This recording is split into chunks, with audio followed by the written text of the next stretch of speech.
भक्ति की कैसी शक्ति है। बहुत सुंदर कथा आती है कि स्वामी हरिदास जी के शिष्य तानसेन जी बादशाह अकबर की सभा में संगीत गाते थे।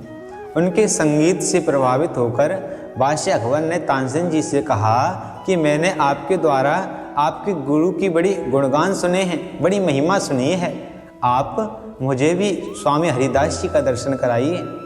तब तानसेन जी ने कहा कि बादशाह आप उनका दर्शन करके क्या करेंगे। तब बादशाह अधिक जिद करने लगे। तब तानसेन जी अकबर को लेकर स्वामी हरिदास जी के यहाँ पहुँच गए। उस समय स्वामी हरिदास जी भगवान की पूजा में लीन थे। पूजा संपन्न होने के बाद बादशाह अकबर ने स्वामी हरिदास जी से कहा कि स्वामी हरिदास जी, मैंने आपके शिष्य तानसेन जी के द्वारा आपके विषय में सुना तो मुझे दर्शन की अभिलाषा हुई, तो मैं आपका दर्शन करने के लिए आ गया और आपके लिए भेंट में एक तुच्छ सी इत्र लेकर आया हूँ, तुच्छ सी चीज़ लेकर आया हूँ। तो बादशाह अकबर ने स्वामी हरिदास जी के लिए इत्र की शीशी दी। तो स्वामी हरिदास जी ने कहा कि हम तो संत महात्मा हैं, अरे हम इत्र का क्या करेंगे, हम तो अपने लाला की भक्ति करते हैं। ऐसा कहकर स्वामी हरिदास जी ने वहीं यमुना जी के किनारे यमुना जी की रेती में उस इत्र को फैला दिया और शीशी को वहीं फेंक दिया। अब यह दृश्य देखकर बादशाह अकबर क्रोधित हुआ और आश्चर्यचकित भी रह गया।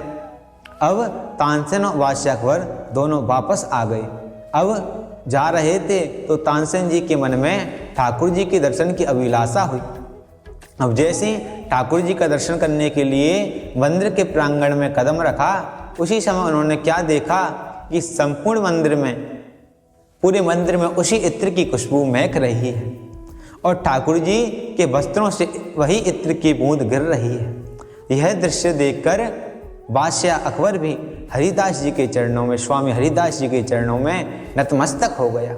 यही भक्ति की शक्ति है कि स्वामी हरिदास जी ने इत्र को कहाँ अर्पण किया था और वह कहाँ अर्पण, ठाकुर जी के चरणों में अर्पण हो गई। इसलिए प्यारे भक्तों, अगर आपकी भक्ति में शक्ति है तो ठाकुर जी अवश्य प्रसन्न होते हैं। बोलिए भक्तवत्सल भगवान की जय।